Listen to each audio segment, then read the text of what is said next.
It's story time. This is a particularly special story because it is set in the same place as the novel that I have been working on for the past couple of years, and it's quite exciting to be exploring the Dead Letter Office in short story form. So, take a moment to get comfortable. While you get comfortable, I'll tell you, as usual, that this podcast and all of these stories are supported by patrons. And so if you enjoy them and you want to contribute something to the story magic, please consider becoming a patron too. You can do that on patreon.com/Can I Tell You a Story. It's patreon.com/Can I Tell You a Story. And you'll receive bonus stories and other things that you can read about on the site. And now, let's go visit the Dead Letter Office. The Dead Letter Office isn't just for letters. It's a place for things that have no place.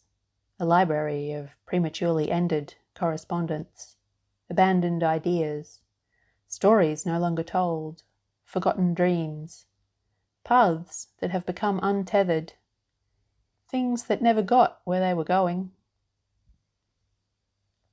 Sometimes it collects people, too.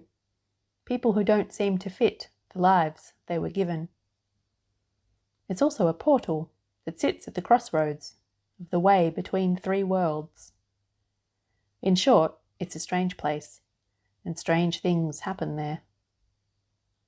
The Dead Letter Office has doors into many cities, and all of those doors lead to this foyer. The bell above the door jangles. A figure in a hooded sheepskin jacket enters and crosses the floor with a halting stride, and stops well short of the counter, pushes back the hood of the coat. A man emerges, short, sandy hair and a hook nose, eyes darting around the cavernous space.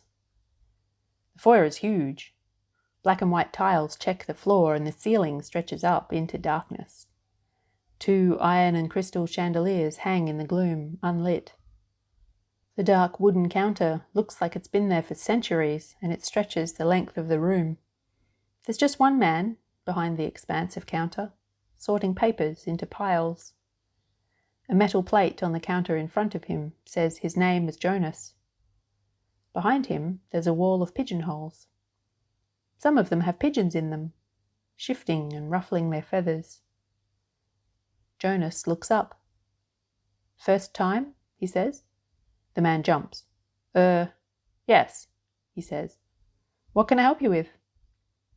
The man comes closer and leans against the counter, rests pointy elbows on the edge. His eyes are full of shadows. "I'm trying to find something," he says, like he's sharing a secret. "Very good," says Jonas. "Retrieval quest you're after, then." "What?" says the man. "Retrieval quest," says Jonas, pushing a clipboard across the space between them. "Fill this out, please." "Oh," says the man. I'm not sure if you can help. It's probably the wrong place, but I heard." "Very good," says Jonas. "Fill this out, please." He holds out a cheap black pen. The pigeons shift and coo. The man takes the pen and looks around for somewhere to sit, but there are no chairs, so he remains standing at the counter and looks at the form. "Name," says the form. "Caleb, Banshee Figure," he writes. "What are you seeking?"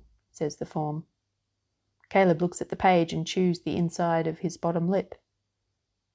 "Unknown," he eventually writes in the space. He skims the complicated waiver and signs in the space at the bottom of the page that says, "Sign here." Jonas looks up. "All right, then." "Not really," says Caleb. "I don't really know what I'm looking for. It's been a rough year.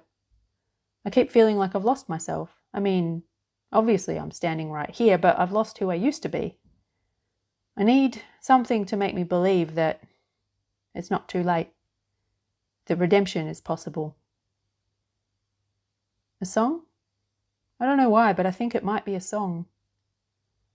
I'm not really sure how it goes." But it's sad and it's sweet, says Jonas. Oh, do you know it?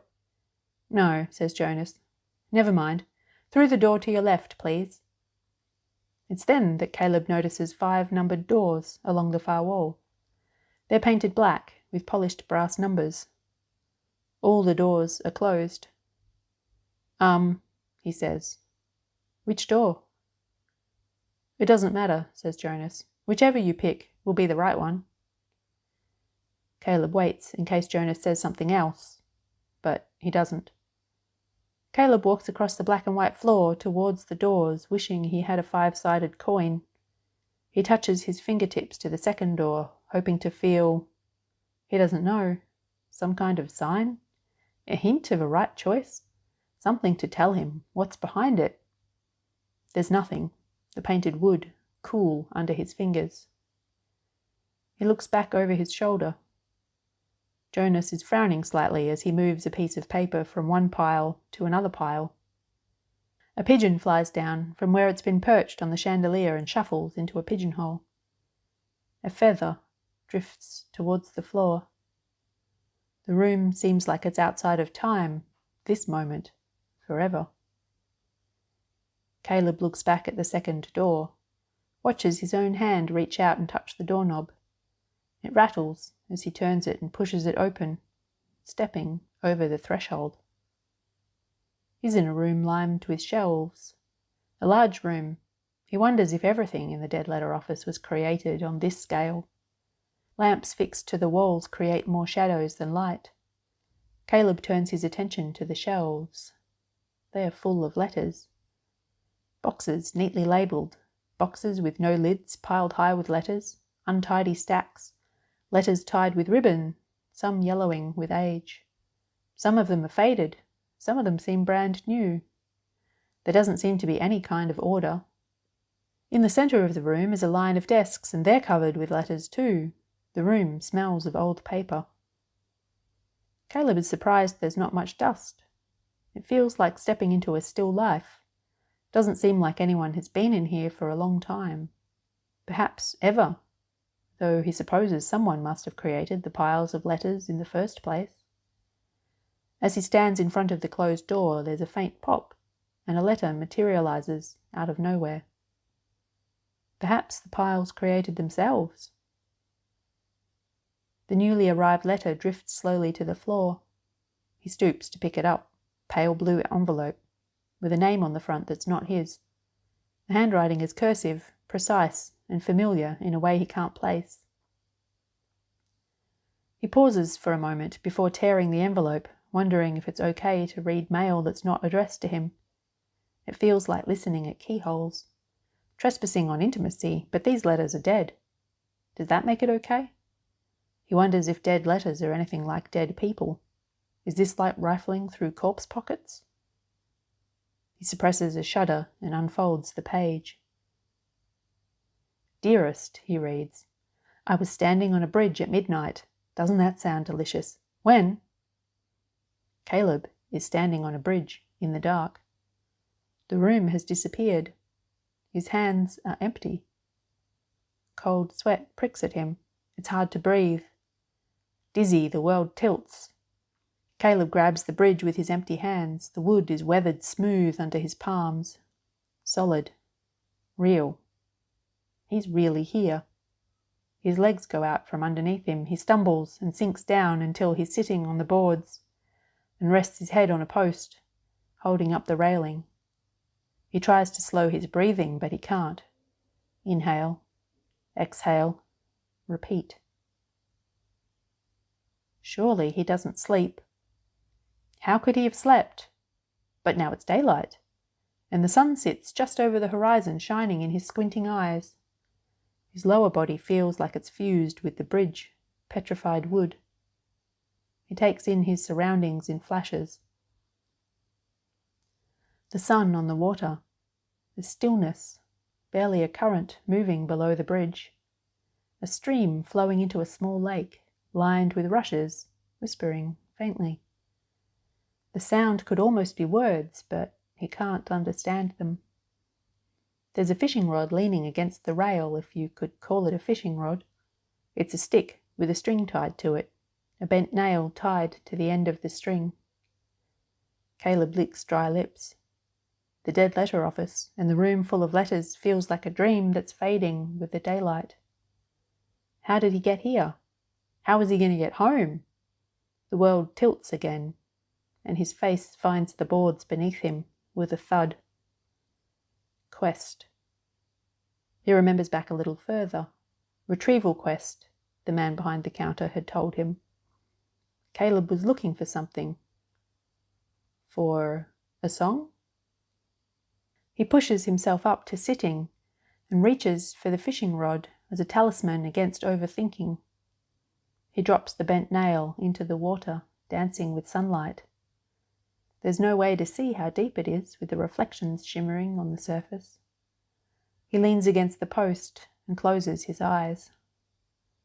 He's a small child again, and his grandmother is a giant, in brown stockings and a red flowered apron, with a pocket in the front. She smells like cinnamon and is floury like a scone. It was her handwriting, he realizes with a start. Her precise cursive on the letter that pulled him here. But who was she writing to, and why did it never arrive? It's easier to think about her questions than his own. The song hovers just out of hearing. It's a key, he thinks. The song is a key into part of him who still deserves that kind of flowery, singing love.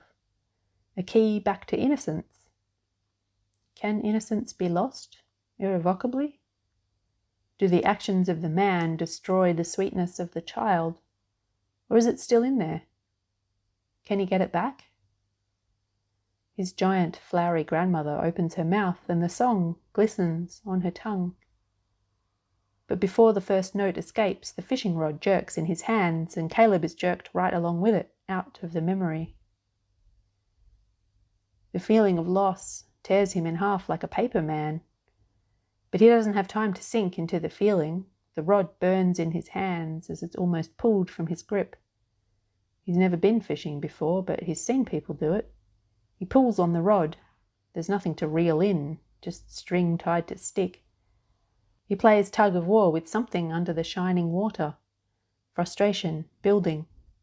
Breathing hard, he yanks the rod back in an arc through the air, and something long and thin, like an eel, flies out of the water. It hurtles towards his face. He turns his head, reflex, and the thing slams into his ear and burrows in. He claws at it as it slides through his fingers and into his head, but the shape is smooth and there's nowhere to grip it. He feels it wind around his mind and he droops, his hands going slack. His grandmother's song. The rod drops into the water, drifts with a gentle current towards the lake. His eyes go soft. His face feels like it's drinking in the sun. The song in his head blurs his sharpened edges, soothes his jagged fears, whispers reassurance. Whatever you did, you can still be loved. Whoever you are, innocence is not lost. It's not too late. Tears prick his eyes, and they're not just from squinting into the sun. A moment of forgiveness, a moment of perfect peace, a moment lasting just one breath. One breath, until something hits him in the back of the head and his vision jumps as he's shoved forwards onto the railing. The song comes loose. Caleb reaches for the fading fragments, but, as before, they slip through his fingers, evading his grasp until the song is gone. Caleb turns. His face is a snarl. The loss of the song so soon after finding it, tearing his flesh like he's running full tilt through a blackberry bush, but he's not moving, he's standing, like those same thorny vines have rooted him to the spot. The heat in his blood turns cold. In front of him is the man he killed. A kaleidoscope contained in the shape of a person. Leering, pitiful, aggressive, distraught, reaching, fist still following through from the blow that sent the song spinning away from him. Caleb kills him. Again. It hurts just as much the second time around. With the absence of the song in his head, the doubt that's always circling expands to fill the space. What was he thinking coming here? He doesn't deserve the song. Perhaps he never did. There's no way to turn back time and make any different choices. Would he, if he could? Caleb sees himself from the outside, a small boy in a man's mistakes, and his heart aches underneath the disdain he feels. He takes a breath and looks at the body on the boards. The man he's killed twice over is himself. Caleb looks away, down into the water for something to save him, something to make it better, something to make it make sense. But the song is gone, and the fishing rod has floated away with it. Caleb paces the half of the bridge not taken up by a dead thing. His body feels rubbery and moving as hard, but he can't sit still. His mind skitters from half-formed thought to half-formed thought, settling on none of them. He has nowhere to go, and so he goes nowhere, but he can't stay here. Both paths off the bridge look wrong, serene and gentle as they curve around the lake in the morning sun. The peace is jarring. He leaves his dead self on the boards of the bridge, unmoving, and walks the nearest path like a hollow man full of echoes, looking at the ground. His clenched-jawed reverie is interrupted by the appearance of a dilapidated shed.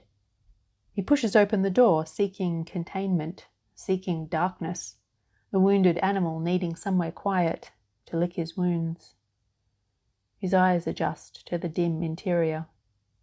There's a stained couch with a moth-eaten blanket thrown over it. Better surroundings for one as stained as he is than the shining lake and the gentle sun. Caleb sits on the edge of the couch, with his elbows on his knees, and stares at the floor.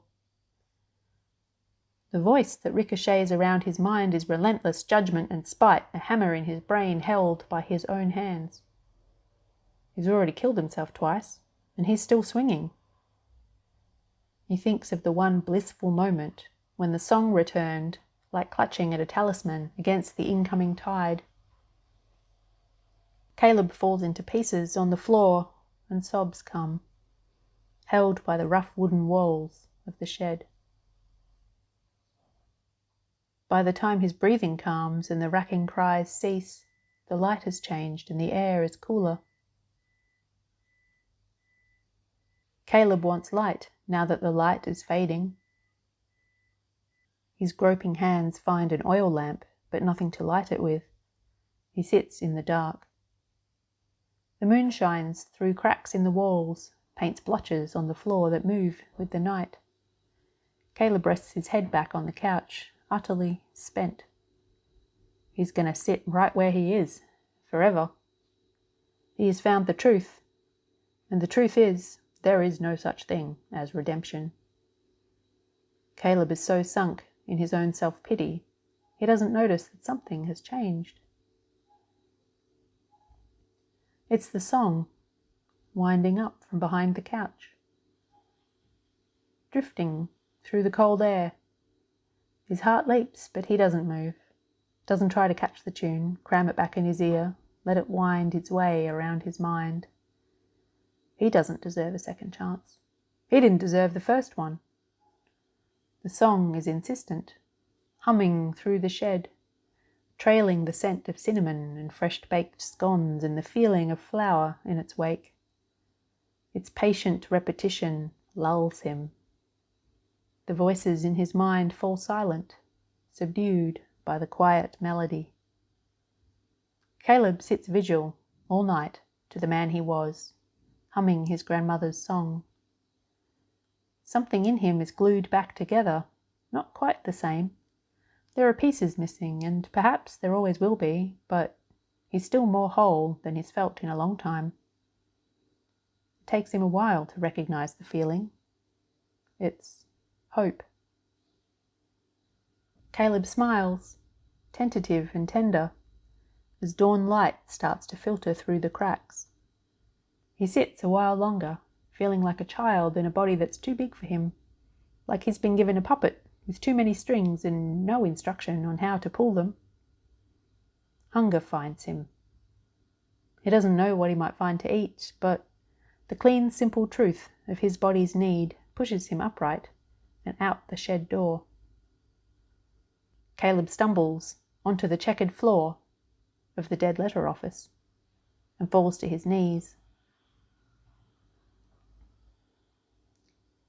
The pigeons coo and shuffle in their pigeonholes. The feather continues its slow drift to the ground. Caleb puts his hands out and feels the cool tiles hard under his palms. The room of letters, the bridge, the shed, his unmoving self on the boards. The smell of cinnamon and scones and love that feels like flour. Jonas looks up from behind the counter where he is sorting paper into piles. "All right then," he says. "Yeah," says Caleb, the song snug in his mind. "All right." He scrambles to his feet and walks across the foyer on new legs, pushes through the big doors into the street, humming under his breath.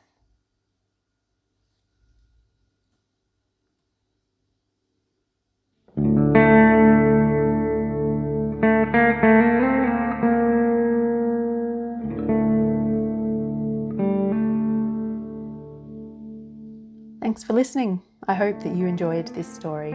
If you did and you want more stories, become a patron. You get bonus stories. There are a whole pile of them waiting for you on the site, and other things which you can read about at patreon.com/Can I Tell You a Story.